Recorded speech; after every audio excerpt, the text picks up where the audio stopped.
बिहार के लिए आप काम कर रहे हैं, मुख्यमंत्री आप बिहार के हैं और आप जम्मू कश्मीर और यूपी महाराष्ट्र फलां फलां के लोगों को आप नौकरी दे रहे हैं, तो बिहारियों का तो हक को मारा ना आपने। तो आप देख लीजिए ना, ये डोमिसाइल समझिए, अपने लिए इन लोग राजनीति करना ये अच्छा नहीं है, ये गलत चीज़ें हैं। इसी का नतीजा है कि बिहार आज सबसे पीछे और सबसे निचले पैदान पर है। ये बिहार इन लोगों की सोच का पूरा व्यवस्था कीजिए। शिक्षक आज प्रेशर में काम कर रहा है। अब वो प्रेशर जो झेलेगा, जब वो फ्री माइंड होकर के स्कूल में इंटर ही नहीं कर पा रहा है, तो बच्चों को एजुकेशन क्या देगा? देने के लिए, क्वालिटी एजुकेशन देने के लिए आपको शिक्षक को सारी फैसिलिटी प्रोवाइड करनी होगी। अंदर में शिक्षा व्यवस्था जो हो दिल्ली के तर्ज पर हो। आप देख लीजिए कि वहाँ के जो सरकारी स्कूल्स हैं, वो सारे सरकारी स्कूल प्राइवेट स्कूल से कम हैं। आपने व्यवस्था बना के नहीं दिया यहाँ, और व्यवस्था नहीं बनाना हमारे लिए शर्म की बात है। तो प्रशांत किशोर जी को उनको ये यहाँ पर दर्द है, ये पीड़ा थी।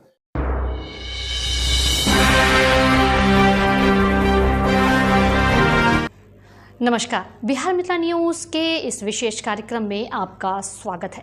मैं हूं तलत परवीन। देखिए, शिक्षा के क्षेत्र में अगर विकास का विश्लेषण किया जाए तो विदेश से सीख लेने की आवश्यकता है, जिसमें प्रोफेशनल एजुकेशन के अलावा प्रैक्टिकल एजुकेशन काफ़ी महत्वपूर्ण है। ख़ासतौर पर जन स्वराज पार्टी के संरक्षक और डिजिटल प्लेटफॉर्म पर कामयाबी हासिल करने वाले प्रशांत किशोर ने जो बिहार में शिक्षा की परिकल्पना की है, और वह सभी से अलग और जनहित के लिए काफ़ी फायदेमंद है। इस संबंध में दिल्ली पब्लिक स्कूल के निदेशक और जन स्वराज पार्टी के नेता शोएब अहमद खान ने बिहार में शिक्षा में होने वाले विकास और बदलाव पर विशेष बल डालते हुए विश्लेषण किया है। देखिए पूरी रिपोर्ट। देखिए, अभी ख्याली पुलाव तो है, हर लोग बना रहे हैं, और कौन फिर से आएगा उसका जवाब तो जनता देगी। क्योंकि बिहार के अंदर में जिस तरह से बिहार की बदहाली बनी हुई है, यहाँ के युवा, यहाँ के छात्र अच्छी तरह जान रहे हैं कि इन लोग अभी चूँकि चुनाव का समय आ गया है, तो चुनाव के समय में तरह तरह का बयानबाजी जो हो वो तो होता रहेगा, और लॉलीपॉप दिखाते रहेंगे कि हम क्या कर रहे हैं और किस तरह से कर रहे हैं।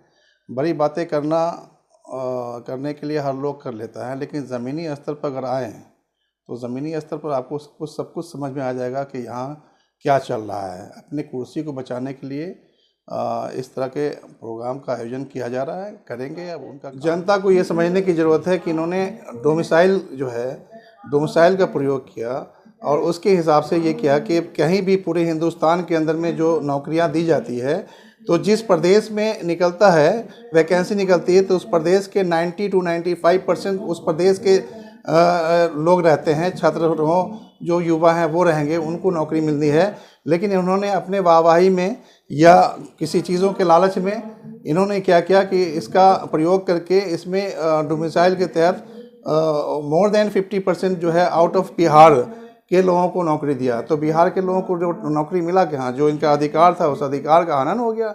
उसको तो बच्चे जो आज भी बैठे हुए शिक्षक, आपने 5 लाख की जो नौकरी बताई है, तो 5 लाख का जो है ना, आप भेजिए ना, बताइए ना, पब्लिक को बताइएगा ना कि हमने 5 लाख जो है नौकरी दी है, कहाँ के लोगों को दिया आप। देखिए, हमारे माननीय मुख्यमंत्री जी, चूँकि इनको भी एक शौक़ था कि हम प्रधानमंत्री बने तो पूरे हिंदुस्तान को ही हम नौकरी दें। बिहार का बच्चा जो है दूसरी जगह बढ़ा रहा है, दूसरी जगह धक्का खा रहा है, पढ़ लिख करके आप टेस्ट पर टेस्ट ले रहे हैं, शिक्षकों का टेस्ट ले रहे हैं, और वो लोग आज बीएड कर करके, एमएड कर करके आप डीएलएड करवाते हैं। सारा कुछ करवाने के बाद यहाँ पर नौकरी नहीं मिल पा रही है, बाहर जा कर के नौकरी कर रहे हैं। तो ये व्यवस्था जो है, ये व्यवस्था गलत है। इसी व्यवस्था को हम लोग चाह रहे हैं कि व्यवस्था परिवर्तन हो। प्रशांत जी भी यही कर रहे हैं कि व्यवस्था का परिवर्तन होना चाहिए। जब व्यवस्था में परिवर्तन होगा तो नो डाउट एक नई व्यवस्था आएगी। नई व्यवस्था से जो काम किया जाएगा तो इसका लाभ पूरे बिहार के लोगों को मिलेगा। तो बिहार के लिए आप काम कर रहे हैं, मुख्यमंत्री आप बिहार के हैं, और आप जम्मू कश्मीर और यूपी महाराष्ट्र फलां फलां के लोगों को आप नौकरी दे रहे हैं, तो बिहारियों का तो हक को मारा ना आपने। तो आप देख लीजिए ना, ये डोमिसाइल समझ रहे हैं ना, इस डोमिसाइल का जो मामला है, इसका प्रयोग आप जो कर रहे हैं। तो आप अभी यूपी में बहाली हुई, आपको कितना दे दिया? यूपी में बहाली हुई तो बिहारियों को कितना नौकरी मिला? तो कहीं ना कहीं हमारे छात्रों को, हमारे युवाओं के नौकरी के में इन लोगों ने सेंधमारी कर दी। इनके अधिकार के साथ हनन किया गया, इनको मारा गया, इनका हक। तो ये गलत है। तो ये बहुत ज़माने के बाद ये तो नौकरी निकाला, उसमें भी आपने खेल कर दिया। तो ये खेला जो है अपने कुर्सी के लिए, अपने लिए इन लोग राजनीति करना, ये अच्छा नहीं है, ये गलत चीज़ें हैं। इसी का नतीजा है कि बिहार आज सबसे पीछे और सबसे निचले पायदान पर है। ये बिहार इन लोगों की सोच की वजह से। तो सोच तो बदलना होगा। यहाँ का जो शिक्षा व्यवस्था है इसको सुदृढ़ करने की ज़रूरत है। आप सबसे पहले शिक्षकों के साथ अन्याय कर रहे हैं। शिक्षकों को सही समय आप वेतन नहीं दे पा रहे हैं। सिर्फ लफाजी करने से नहीं चलेगा सरकार, और वोटें नहीं मिलेगी। समय उनको आप बिहार के अन्य पदाधिकारियों के साथ साथ, जैसे आप पदाधिकारी के बिहार में जितने और भी पदाधिकारी हैं, अन्य पदाधिकारी हैं, उनके साथ इनको समय जो है वो वेतन मिलना चाहिए। इनके भी बाल बच्चे हैं, अब 2-2 महीना 3-3 महीना आप उनको वेतन नहीं दे रहे हैं, तो शिक्षक जो है वो परेशान होगा ही। उसके इज्जत के साथ खेली जा रही है। मैं तो ये समझ रहा हूँ कि अगर कोई शिक्षक भाई 3 महीना अपना घर कैसे चलाएगा। तो अब जा रहा है, एक शिक्षक है और उसके बाद वो जा रहा है उधार फुधार लेकर के अपना बाल बच्चों को सही से जो पढ़ा रहा है तो उसका फ़ी नहीं दे पा रहा है। कोई इमरजेंसी हो गया वो नहीं कर पा रहा है। दूसरी बात कि आपने बहाली जो अभी किया, बहाली करने के बाद आपने 50-50 किलोमीटर दूर शिक्षकों को भेज दिया।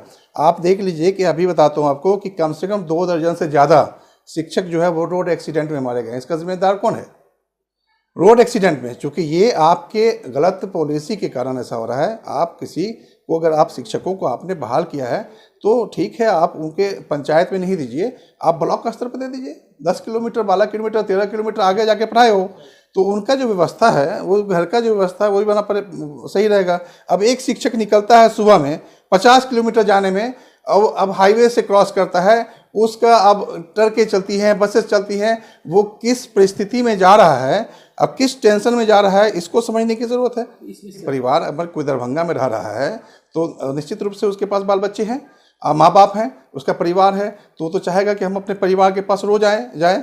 या तो सरकार ये करे कि जिस जगह आप शिक्षकों को दे रहे हैं, नौकरी दे रहे हैं, वहाँ उसका पूरा इंतज़ाम कीजिए, उसके क्वार्टर दिया जाए। अब नहीं, सैलरी क्या मिल रही है वो तो देख ही रहा है लोग कि क्या मिल रहा है। आपको अलग से शिक्षकों को एकोमोडेशन देना है, उनके फैमिली के लिए, पूरा फैमिली के लिए 3 रूम का कमरा, उनका पूरा व्यवस्था कीजिए। शिक्षक आज प्रेशर में काम कर रहा है, एक पदाधिकारियों का प्रेशर है। अब वो प्रेशर जो झेलेगा, जब वो फ्री माइंड होकर के स्कूल में इंटर ही नहीं कर पा रहा है तो बच्चों को एजुकेशन क्या देगा।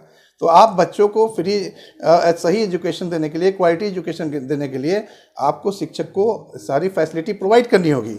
दूसरी बात ये है कि अब ये प्रोवाइड आप नहीं कर पा रहे हैं, या वो तो प्रेशर में रहता ही है, तो आप क्वालिटी एजुकेशन कहाँ से दीजिएगा आप, वो उसकी उम्मीदें कहाँ से होगी। तो आम जनता का जो पैसा लग रहा है, जो लोगों के टैक्सेस से ये सारी सुविधाएं गवर्नमेंट और हमारे इस लोकतंत्र के अंदर में हमारे इसमें जो मिलना है इन लोगों को फैसिलिटी, उस फैसिलिटी में ये चीज़ें पैसा तो जा रहा है। आप बिहार के में देखिए, बिहार में वो व्यवस्था है कहाँ। बिहार के जो बच्चे IAS IPS बन रहे हैं वो आपके बिहार में रह करके थोड़ी बन रहे हैं, बिहार दूसरे अन्य प्रांत में जाकर के वो तैयारी करते हैं, क्योंकि आपके यहाँ वो भी फैसिलिटीज़ नहीं है। आप तो जो यहाँ पर जो आपको क्या बोलते हैं, जो टीचर्स हैं, जो फैकल्टीज़ हैं, वो फैकल्टीज़ को उस तरह का यहाँ पर पैसा नहीं मिल पा रहा है, उन लोगों के लिए सही से उनका पूरा इंतज़ाम नहीं हो पा रहा है। वो दिल्ली में चले जा रहे हैं, अब राजस्थान में जाकर के जा रहा है। तो अब बिहार के बच्चे जो है वो जाकर तैयारियाँ जो कर रहे हैं, आप राव में कर रहे हैं दिल्ली में जाकर के, तो कोई और भी IAS क्या बोलते हैं पॉइंट से वहाँ कर रहे हैं, IPS पॉइंट से वहाँ कर रहे हैं। तो अब वहाँ पर जा रहे हैं तो उनका घर का खर्च जो गार्जियन है, वो गार्जियन कितना वहन कर पाएगा अपने बच्चों को आगे पढ़ाने के लिए। उनकी सोच देखिए, हाईली एक्सपेक्टेशन हर गार्जियन का होता है, हाईली एक्सपेक्टेशन जो होता है हर गार्जियन का होता है अपने बच्चों के फ्यूचर को लेकर के। तो अब मसला यहाँ पर यह है कि उनके फ्यूचर का जो मामला है, तो उसके पीछे एक्सपेंडिचर जो खर्च है वो बहुत ज़्यादा बढ़ जा रहे हैं। क्योंकि दिल्ली में जिस तरह से, मैं तो अभी वहाँ चुनाव हुआ है और हमारे सिसोदिया जी जो हार गए, मुझे बहुत ही इस बात की चिंता रही और बड़ी दुख हुआ कि सिसोदिया जी जैसे आदर में जब वो शिक्षा मंत्री बनते हैं, और शिक्षा मंत्री बनने के बाद सिसोदिया जी ने इतना बढ़िया परिवर्तन किया है। हम चाहते हैं कि बिहार के अंदर में शिक्षा व्यवस्था जो हो दिल्ली के तर्ज पर हो। आप देख लीजिए कि वहाँ के जो सरकारी स्कूल्स हैं, वो सारे सरकारी स्कूल प्राइवेट स्कूल से कम नहीं है। हर तरह का व्यवस्था उन्होंने किया। टीचरों को जो है वो अपना वो एकोमोडेशन दिया, टीचरों का जो अपना ड्रेस कोड होता था वो दिया, टीचरों को बेफिक्र फ्री रखा। तो टीचर को जब आप फ्री रखिएगा तभी ना टीचर आपको पढ़ाएगा। भैया आपका जो उम्मीद है कि हमारे बच्चे पढ़ करके कुछ कर लें, तो ये तो आम जनता के साथ में इस सिस्टम से ये खिलवाड़ किया गया है। और मैं समझता हूँ कि सिस्टम जो है ये चेंज होना चाहिए। तो ये प्रशांत किशोर जी हमारे यही चाह रहे हैं कि व्यवस्था का परिवर्तन होना चाहिए, व्यवस्था का परिवर्तन हो। व्यवस्था परिवर्तन जब होगा तो बिहार में निश्चित रूप से हर चीज़ का परिवर्तन हो जाए, वह सोच है। आज बताते हैं कि आप इस 40 MP का राज वाला बिहार है, और आप देख लीजिए इस बिहार में जो MP और MLA का हालत है, वो जीतने के बाद तो कुर्सी पर ऐसा बैठ जाते हैं कि जैसे लग रहा है कि हमको शहंशाह बना दिया जनता ने। अब फिर जब चुनाव होगा तो अगर मेरे अपने छवि से या अपने कार्यशैली से जो मैंने व्यवस्था बनाई है उससे जनता खुश नहीं है, तो फिर वही जात पात और धर्म की बात आ जाएगी, और ये धार्मिक मुद्दे जो है उसका घोल पिलाया जाएगा जनता को। तो इस तरह से बहका करके, बहला करके और आप डाइवर्ट करके जो काम कर रहे हैं, तो ये कहीं ना कहीं बिहार की जो बदहाली है, ये बदहाली का यही तरीका है कि इन लोगों ने कुछ भी व्यवस्था बना के नहीं रखा है। हमारे बच्चे दिल्ली, पंजाब, हरियाणा, गुजरात, महाराष्ट्र में जा करके वहाँ काम करते हैं, धक्के खा रहे हैं। आपने व्यवस्था बना के नहीं दिया यहाँ, और व्यवस्था नहीं बनाना हमारे लिए शर्म की बात है। तो प्रशांत किशोर जी को उनको ये यहाँ पर दर्द है, ये पीड़ा थी कि हम तो अलग अलग प्रदेशों में जाकर सरकार बनाया है, लोगों के लिए काम किया है, किस तरह से वहाँ के लोग अपने प्रदेश में व्यवस्था बना के रखा, लेकिन हमारी सरकार बना के नहीं रख पा रही है। तो ये पीड़ा जो हुआ, उस पीड़ा के वजह से आज वो जनता के बीच जा रहे हैं और घर घर जा कर के लोगों को जगाने का काम कर रहे हैं, और पैदल चल रहा है। तो कोई आदमी अगर पैदल चल रहा है, बड़े 5500 गाँव में पैदल चलना, तो आदमी कोई पागल थोड़ी है। वो कहीं ना कहीं मोहब्बत है इस बिहार से, वो अपने इस मिट्टी का कर्ज चुकाने के लिए ये काम कर रहा है, तो उसका साथ तो देना ही चाहिए प्योर बिहार के लोगों को। तो ये चीज़ें हैं। व्यवस्था की बात तो हम क्या होता है, व्यवस्था की बातें कर रहे हैं।